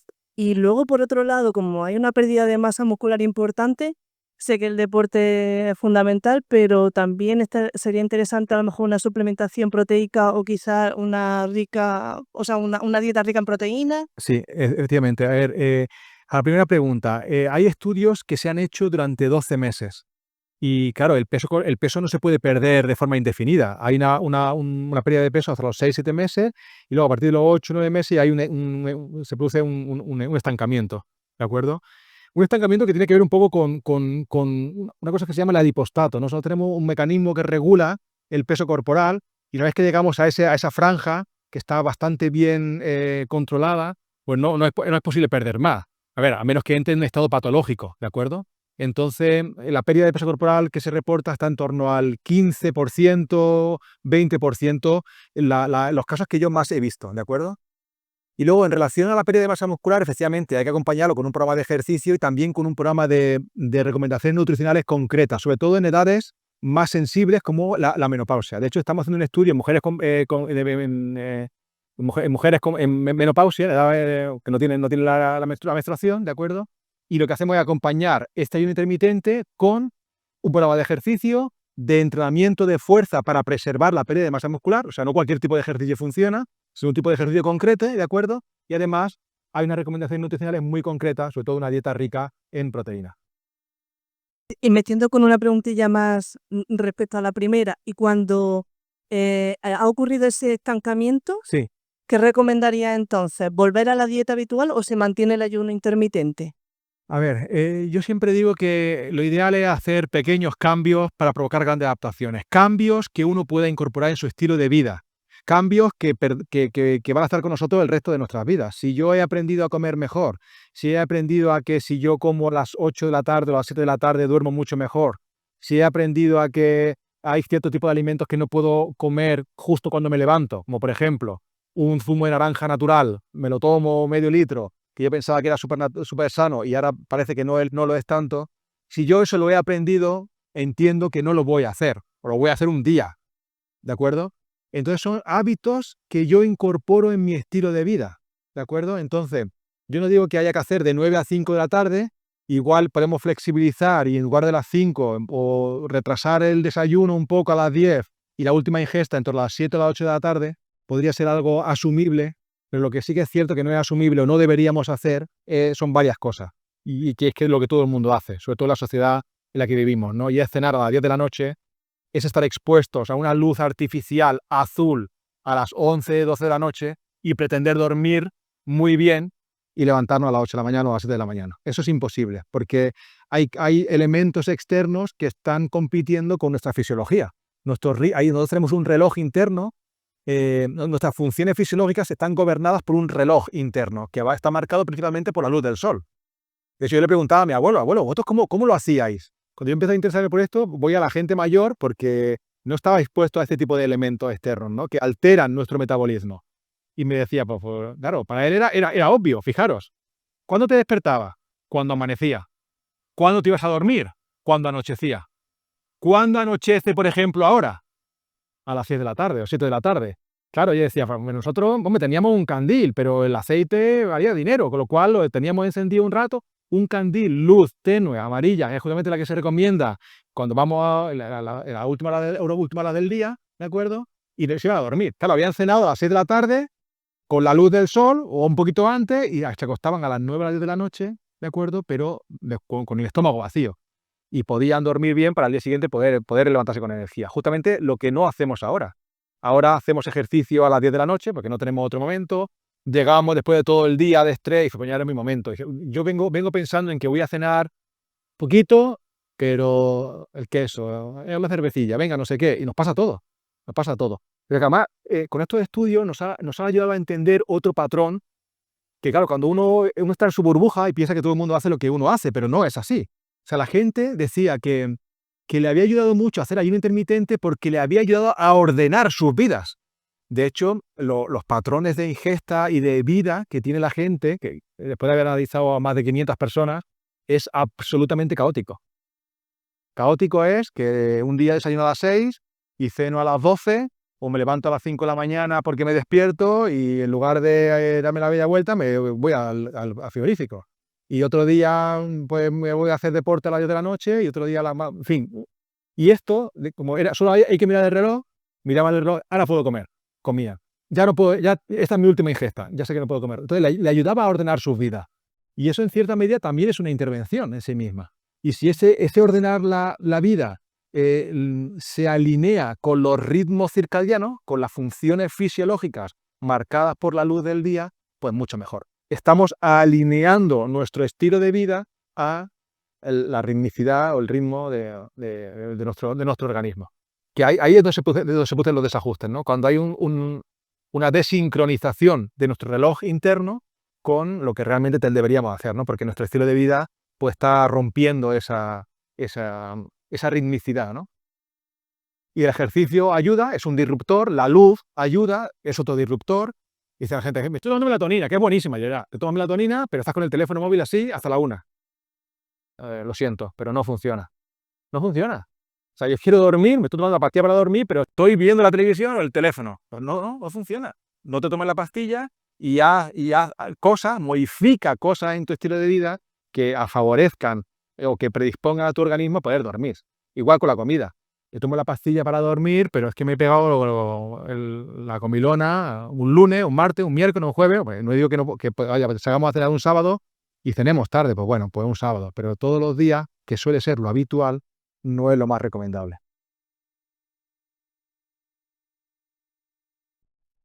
Muchas gracias, profesor, por la charla y por abrir las tertulias de Coffeeversity. Yo tengo también 2 preguntas. La primera es, ¿qué alimento o alimentos recomienda usted para romper el ayuno? Esa es Que yo una pregunta. supongo que usted ha dicho que se puede comer lo que sea, pero no es lo mismo, supongo, un dulce que algo de proteína. Y la segunda es, si ya se practica deporte, si se hace hipertrofia, ¿cuál es el horario que recomienda usted de ayuno intermitente? Si es 16-8 o hay estudios que avalan otra temporalidad. Sí. Pues mira, te respondo a la segunda. Este estudio que os he presentado de mañana, tarde y autoseleccionado era la antesala al segundo estudio donde combinábamos ayuno intermitente con ejercicio, cuyo resultado estamos analizando ahora mismo, ¿de acuerdo? Y lo que hacíamos era, claro, como la gente tenía que hacer deporte y yo hago deporte y yo he probado todos los esquemas antes de que la gente lo haga, lo pruebo yo primero antes de poder prescribirlo. Y veíamos que efectivamente, claro, si yo termino de hacer ejercicio a las 7 de la tarde y mi ventana ha terminado a las 6, pues termino de hacer ejercicio y no puedo comer nada hasta el día siguiente. Y eso podía incrementar el riesgo de desarrollar alguna hipoglucemia. Entonces lo que hicimos fue poner el programa de entrenamiento o la sesión de entrenamiento como muy tarde a las 7 de la tarde. La gente venía al laboratorio, al centro de investigación, a entrenar como muy tarde a las 7 u 8 de la tarde, de tal forma que las 9 fuera la hora límite para terminar la última ingesta. De tal forma que el patrón de ayuno intermitente que le decíamos a la gente que hiciera era en torno de 12 a 8 o de 1 a 9. Para terminar de entrenar, la gente que venía a entrenar por la tarde, terminar de entrenar y tener en torno a 45 minutos, 60 minutos para poder tomar la última ingesta después del periodo de entrenamiento, ¿de acuerdo? La gente que venía a entrenar por la mañana o venía a entrenar antes, porque había varias sesiones, pues siempre le recomendábamos que intentase adelantar la cena lo máximo posible, en torno a 7 u 8 de la tarde, ¿de acuerdo? Los resultados son bastante interesantes. Muchas de las cosas que vemos con el ayuno intermitente, como era de esperar, aunque hay que demostrarlo, se atenúan cuando incluye un programa de ejercicio. A la primera pregunta, que también es muy importante, ¿estamos analizando realmente eso? ¿En qué medida determina el tipo de alimento, la composición nutricional del desayuno en la respuesta de la glucosa a esa ingesta? 1. Y 2, si es lo mismo, el mismo tipo de ingesta por la mañana, a mediodía o por la noche. ¿De acuerdo?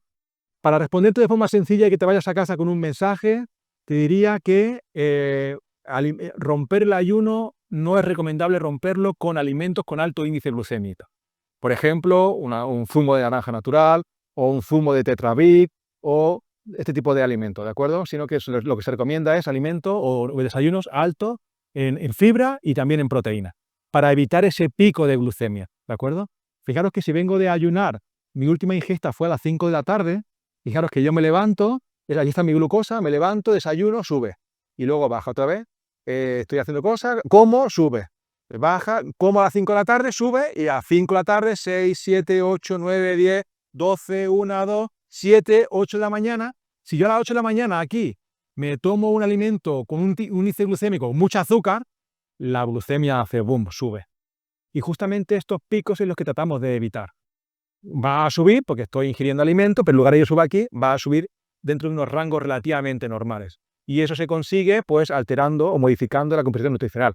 Alimentos sobre todo o desayunos sobre todo ricos en proteína y en fibra también. Avena, huevo duro, etcétera, etcétera. ¿De acuerdo? Esto lo hemos visto, lo estamos estudiando porque, como decía, la gente lleva el monitor de glucosa. Es como un chivato, ¿no? Es como tener una banda de frecuencia cardíaca. Cualquier cosa que hago, la frecuencia cardíaca me lo va a reflejar. Si subo la escalera, la frecuencia cardíaca sube. Si hago un sprint, la frecuencia cardíaca sube también. Si estoy tumbado, la frecuencia cardíaca está plana, ¿de acuerdo? Pues el monitor de glucosa es igual. Todo lo que coma se va a ver reflejado en el monitor de glucosa. Y además, como los participantes llevaban una aplicación en el móvil y tenían que indicar cada vez que comían, cuándo comían, ¿de acuerdo? Y si no lo indicaban, se lo recordábamos, por favor, recuerda que ellos lo incluían, por nosotros podíamos ver, sincronizando con un programa de inteligencia artificial, lo que comían con lo que decía el monitor de glucosa y con lo que decía el monitor de actividad. Porque a lo mejor la glucosa estaba muy baja y ¿esto por qué ocurre? Porque la persona estaba haciendo ejercicio o estaba entrenando, estaba andando mucho, ¿de acuerdo? Por lo que la glicemia baja, ¿de acuerdo?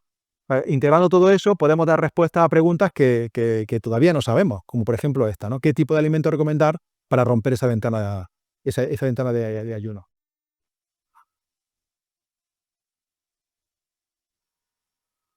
Muchas gracias, Jonathan, por este reestreno de Cofiversity tan esperado y un temilla tan interesante como este, que yo creo que nunca va a dejar de estar de moda en un país del primer mundo, la pérdida de peso en general. Mi pregunta es, por ponerte una pregunta un poquillo más incómoda, Venga. con respecto a tu declaración inicial que has hecho de que tú no haces ayuno intermitente de forma regular. Y me pregunto si el ayuno intermitente tiene algún beneficio adicional en gente con normopeso, como tú, o si crees que es algo Sí. que todos los beneficios que has explicado son en realidad derivados de un mediador que es la pérdida de peso, o si alguien como con un normopeso se puede haber beneficiado de eso o no. Pues mira, hay estudios en personas con normopeso y los beneficios que se reportan, que se han publicado, tienen que ver con la regulación, sobre todo con una disminución del estado inflamatorio. Se mejora el perfil inflamatorio y eso se ha asociado también con una mejora en marcadores de envejecimiento. Aunque los estudios son todavía muy cortos y no son nada concluyentes, parece que el ayuno intermitente podría ayudar a regular el perfil inflamatorio. El estudio en modelos animales, sin embargo, más prolongado en el tiempo, pues sabes que una semana en un ratón equivale a varios años en un adulto, han visto que efectivamente uno de los mecanismos a través de los cuales el ayuno intermitente podría ejercer un efecto beneficioso en modelos animales, en este caso, que no están expuestos a una dieta alta en grasa y una dieta normal, podría ser regulando el perfil inflamatorio, reduciendo el estrés oxidativo también y, por tanto, incrementando la esperanza de vida y también la calidad de vida. Ese es uno de los mecanismos, pero en el humano está por descubrir. Yo he destacado aquí solo los resultados más relevantes, pero hay muchos parámetros clínicos, como el colesterol total, HDL y tal, que no se ven alterados. ¿Y eso qué quiere decir? ¿Que no tiene beneficio? Bueno, que no tiene beneficio y que no perjudica tampoco. Lo que sí que estamos viendo en otros estudios es que cuando hacemos un análisis más profundo, un análisis de la metabolómica, de la lipidómica, de partículas mucho más sensibles a cambios del estilo de vida, vemos cambios subclínicos profundos, ese perfil metabolómico, ese perfil lipídico, de partículas asociadas con distintas rutas metabólicas, principalmente asociadas a la inflamación. Actualmente estamos analizando estos datos de este estudio, la metabolómica y la lipidómica, para poder entender si efectivamente también en nuestro estudio se producen alteraciones a nivel muy profundo, alteraciones iniciales que podrían dar algo de luz o podrían ayudar a explicarnos por qué el ayuno intermitente tiene esos beneficios que todavía no estamos viendo, posiblemente porque 3 meses no sea suficiente tiempo, o porque los marcadores clínicos que utilizamos habitualmente no sean lo suficientemente sensibles al cambio de este tipo de intervenciones. ¿Okay? Se sabe mucho, pero todavía queda mucho más por descubrir.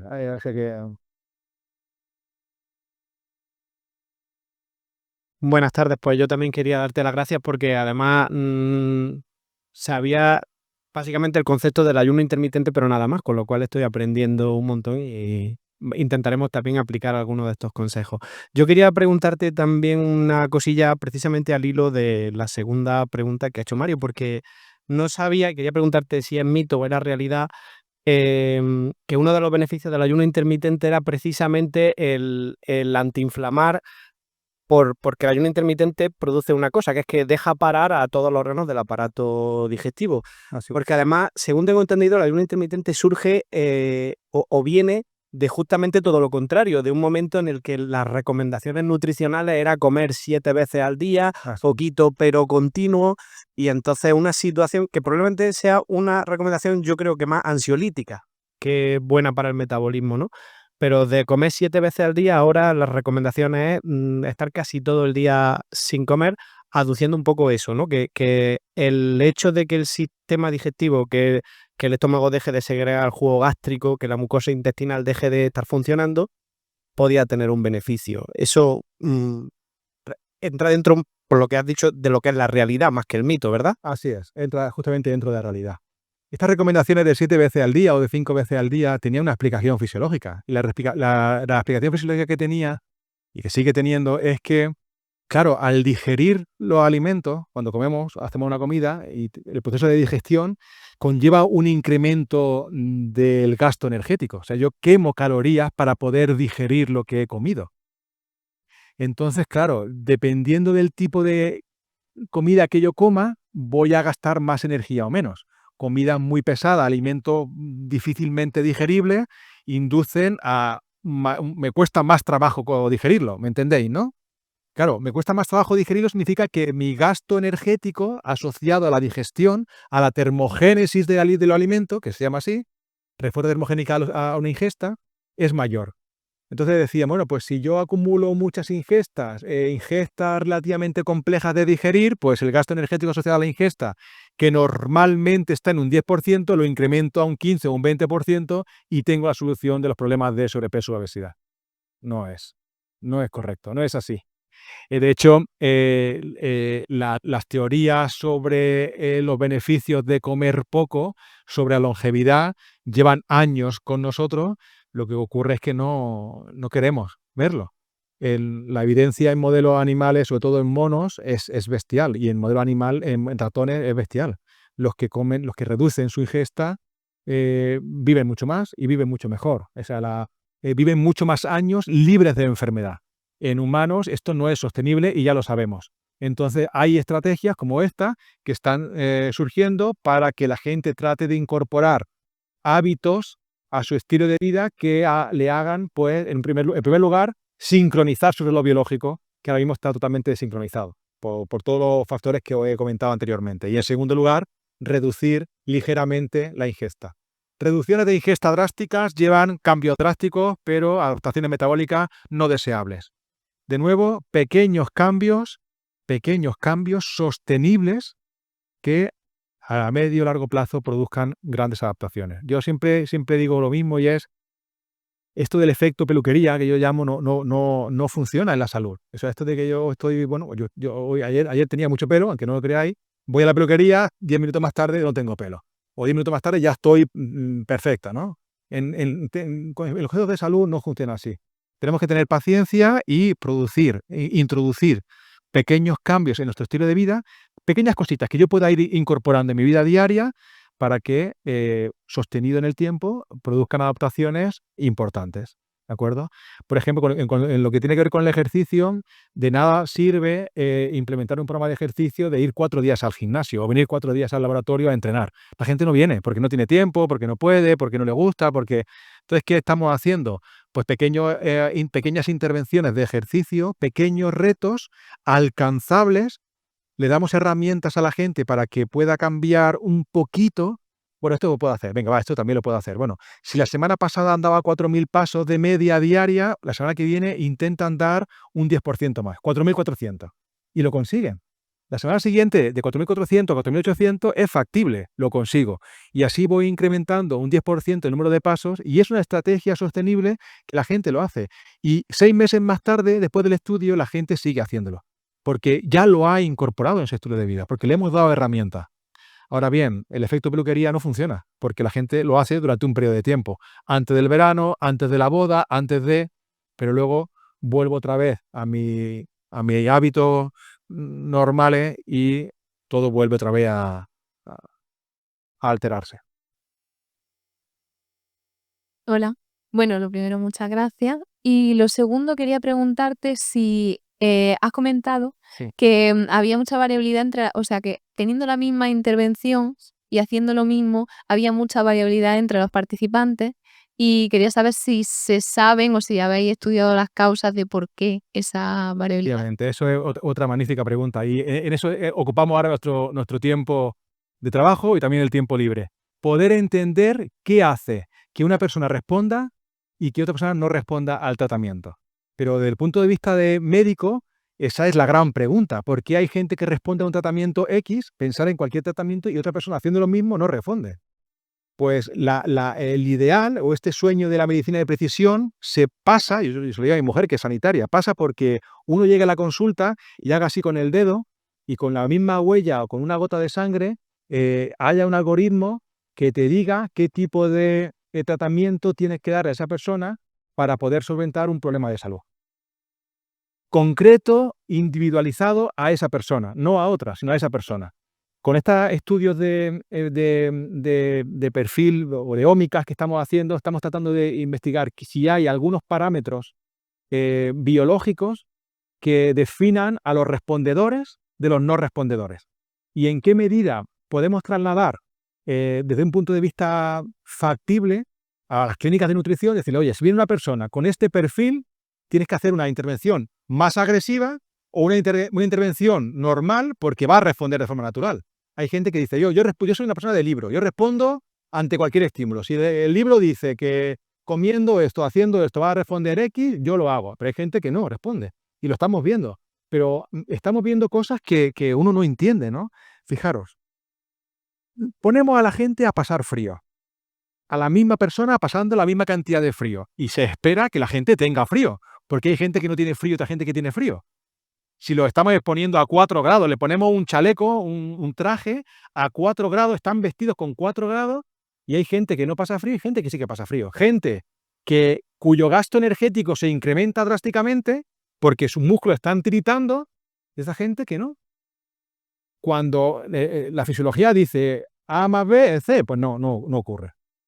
Entonces, entender eso es, ahí está la historia ahora mismo. Y por eso todo esto es la medicina de precisión.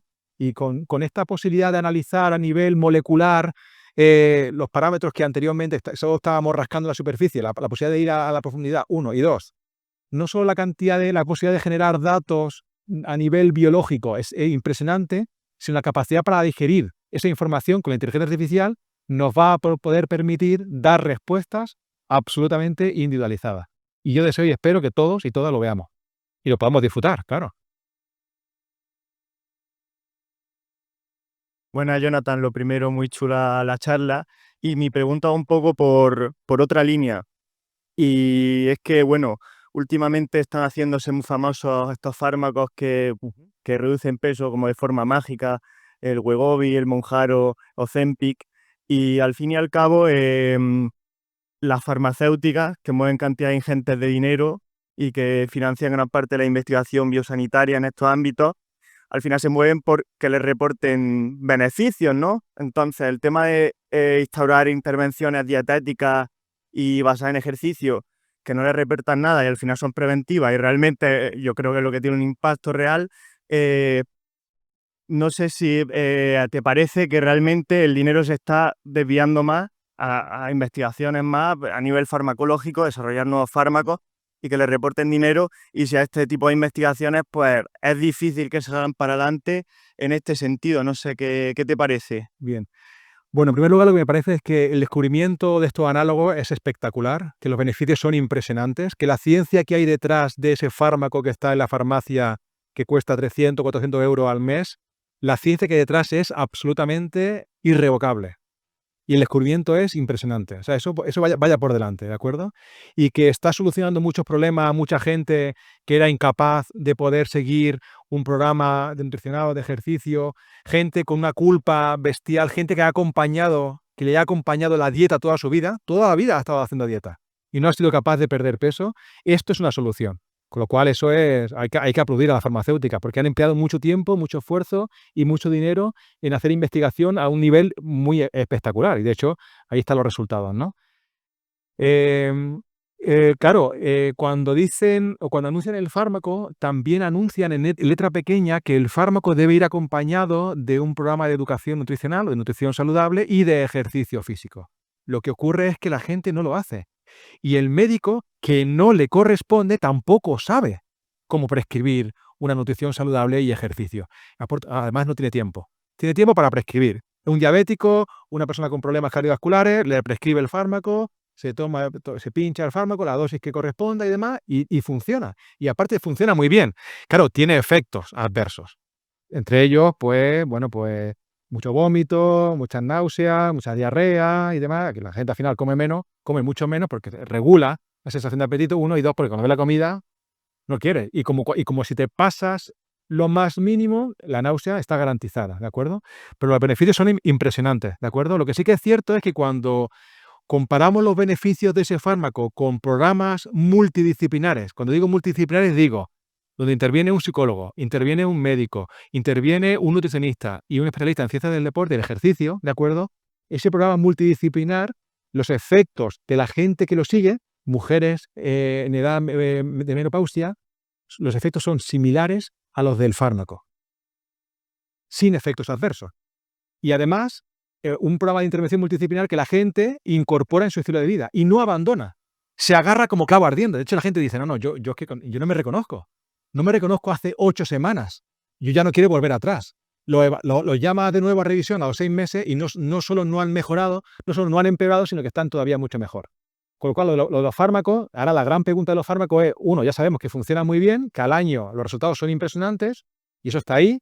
La historia ahora que sale en todos los congresos, en todas las charlas, en todos los seminarios, es durante cuánto tiempo vamos a tener que estar prescribiendo el fármaco. Uno, y dos, cuánta gente se puede permitir pagar el fármaco. Gente que no tiene una enfermedad que ahora mismo está catalogada como para la seguridad social cubra el fármaco. Los fármacos son caros, con lo cual también hay un sesgo de niveles sociales, de clases sociales.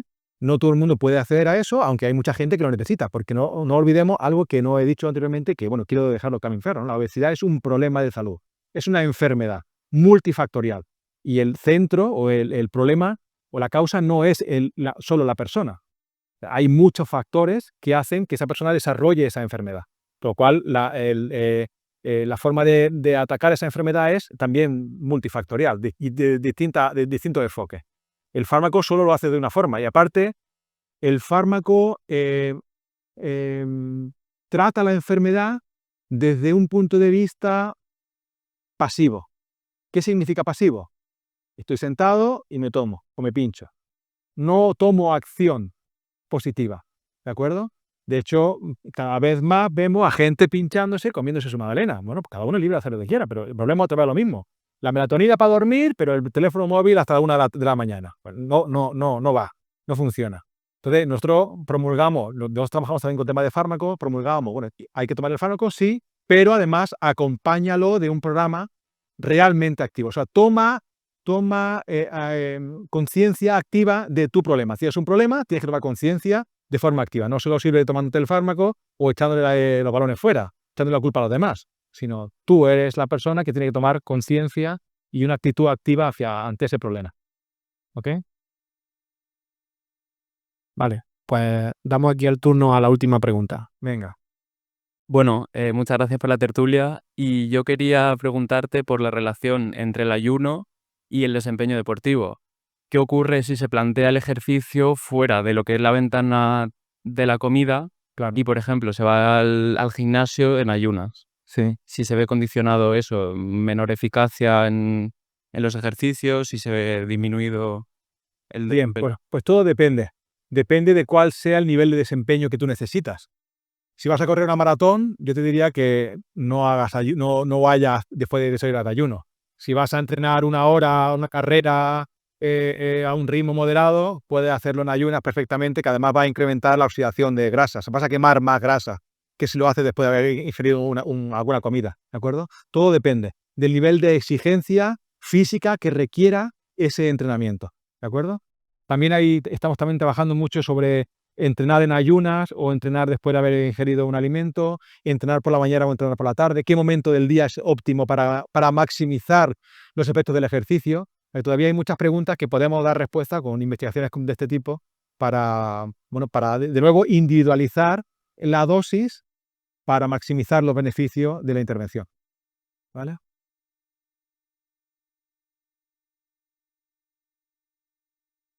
Bueno, pues muchísimas gracias, Jonathan, por tu tiempo, por todo lo que sabes y por querer compartirlo. Yo creo que hablo en primer lugar por mí, pero yo creo que hablo por casi todos los que estamos aquí, si no decir todos, que es precisamente esto lo que queremos y lo que buscamos desde Cofiversity y desde el Vicerrectorado de Extensión Universitaria. Es decir, que lo que se hace en los laboratorios, que el dinero que se invierte en investigación, en ciencia, como viene de los impuestos de todos, pues pueda estar compartido para todos, e incluso no solo la ciencia, sino el propio investigador o la investigadora pueda estar disponible, ¿no? Máxime cuando la cosa va sobre promoción de la salud. Aquí traeremos temas o intentaremos traer temas de todo, pero precisamente la promoción de la salud en cualquiera de sus ámbitos, pues siempre va a ser súper interesante. Así que, además de agradecer, por supuesto, a Jonathan, al vicerrectorado y a la cafetería, como he dicho al principio, quería hacer 2 anuncios. Si os ha gustado Cofiversity, para aquellos que no lo conocíais, tenemos aquí nuestras redes sociales, ¿vale? Tenemos TikTok, Instagram y X, lo que antes se llamaba Twitter, y lo digo porque casi todos los anuncios, toda la publicidad la vamos a hacer a través de las redes sociales, con lo cual podéis estar pendientes para las próximas tertulias. Y aprovecho porque precisamente esta misma mañana hemos confirmado ya que la próxima tertulia, que será al borde de la Navidad, hemos confirmado que venga el profesor Luis Gutiérrez Rojas del Departamento de Psiquiatría, que además nos va a dar una charla muy sugerente que se llama ¿Y si no nos conocemos tanto como creemos? Bueno, pues en diciembre, día 19 creo que es, un jueves, aquí a las 6 de la tarde, Bien. nos veremos aquí con el profesor Luis Gutiérrez Rojas. Muchísimas gracias. Muchas gracias.